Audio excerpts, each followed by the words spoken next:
No matter what hobby you have, at some point you go through a series of phases that'll test your dedication to this newfound passion.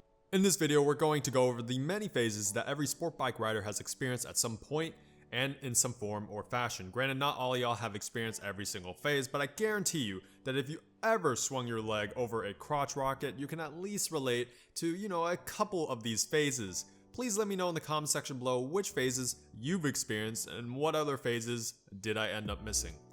Anyhow, let's get right into the video. Phase number 1, dumbfoundedness. In the dumbfoundedness phase, you happen to be the lucky few that stumble upon the two-wheeling death traps, aka motorcycles, or perhaps you watched a few Rossi and Marquez battles and got inspired by their ballsy moves.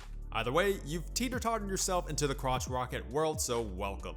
Realizing that for around, $12,000 to $16,000 brand new, you can literally buy a machine that is capable of destroying many supercars in a straight line that are well into the hundreds of thousands of dollars. The very idea of blasting through exotics, picking up chicks, and getting to wear that Power Ranger looking helmet starts to excite you.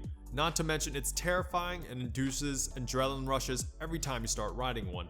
The dopamine release alone is enough to keep you hooked, and now you begin to ask yourself, should I get a bike? Do I want a bike? Maybe I need this bike. Shortly after, you'll be doing mental gymnastics in your head trying to justify to yourself why or how a sport bike can answer all your prayers, and before you know it, you sign up for a basic rider course class just to get a taste of what it'd be like to operate one of those cageless machines. Phase number 2. Searching for that good starter or beginner bike.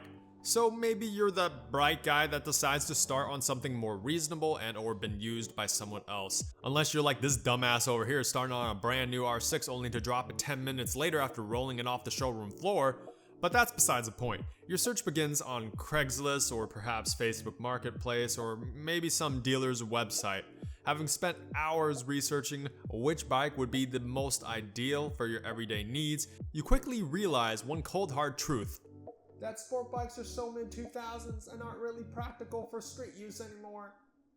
Screw that guy's opinions. On a serious note, you go out and find yourself that sexy, sporty boy and straddle it like there's no tomorrow. After all, there's nothing else on the street that has as much sex appeal like one of these bad boys. Phase number 3, overconfidence. Once the young fledgling of a motorcyclist has had a few hundred, maybe 1,000 miles under his or her belt, and practiced some basic maneuvers in an empty parking lot with relative ease, he or she begins to feel overconfident. Let's face it, we've all been there, pretending to look like we know what we're doing when in actuality we're still riding in a straight line 90% of the time and throwing out our knee at a 10-degree angle. Good times. Our body position is still out of whack, our helmet's barely fastened half the time, and our bikes are getting modified to its limits because in our minds, we think we're already hitting the potential of the factory setup. So at this point, the youngling is still very sensitive and a tad egotistical, so be careful, thinking they know all there is to know about the sport bike world. They'll continue to ride recklessly for the coming days, weeks, maybe even months until Phase 4. Phase 4, humiliation. Soon after the overconfidence phase follows the humiliation phase. The once radiant youngling is now a battered soul. Whether we like to admit it or not, this phase is probably the single phase that we've all experienced. I'm talking, of course, about humiliating or embarrassing yourself in public while riding a sport bike.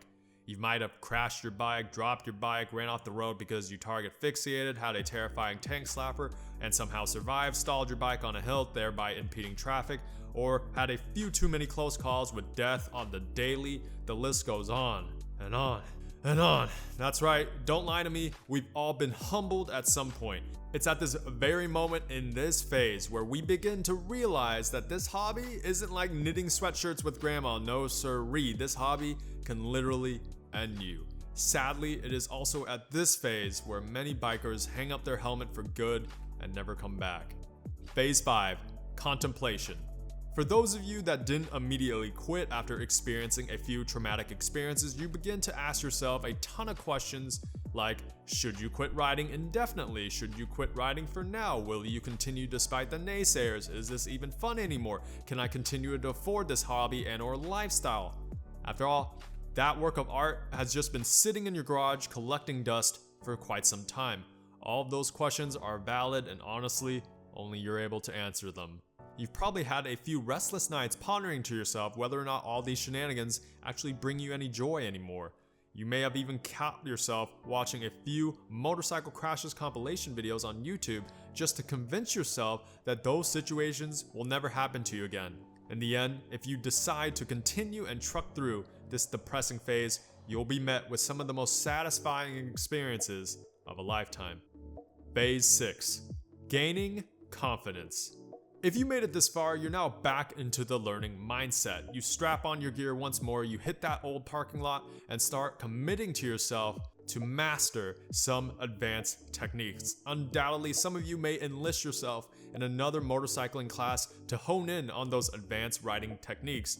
You'll actually understand how to drag knee properly and how to take a tight U-turn without having to put your foot down or running too wide. The little things like that you once ignored will now be part of your everyday routines. Your attention to detail has sharpened at this stage as well. You actually follow your bike's maintenance schedule, make sure the tires are always inflated to their proper PSI, and respect traffic laws from time to time.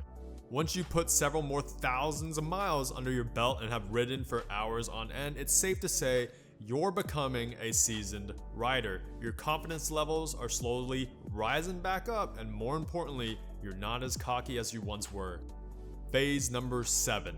After riding your beloved first sport bike for a period of time, you begin to search for the next big thing naturally. I'm of course talking about the upgrading phase. Once again, you scour the internet for weeks researching which bike would be the best second bike for you.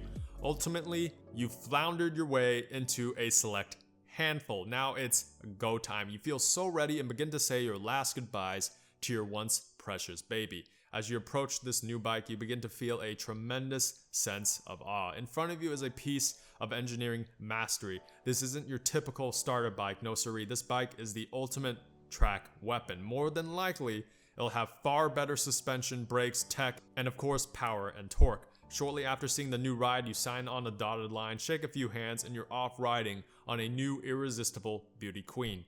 Presently, you're now a proud rider. Congratulations on making it this far in your journey.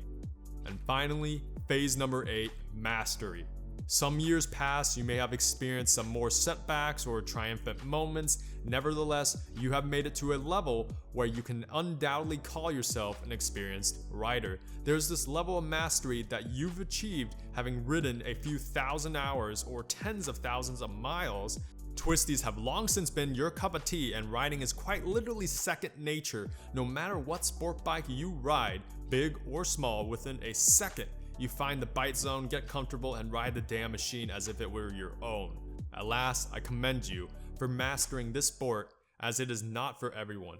Now get out there and mentor the next generation of hooligans. Alrighty guys, that wraps up this video. If you liked it, please give me a thumbs up and share this video with other sport bike riders. What phases did you experience, and what other phases did I miss? Let me know everything in the comment section below. Thanks for watching, and I'll see you all in the next one. Peace.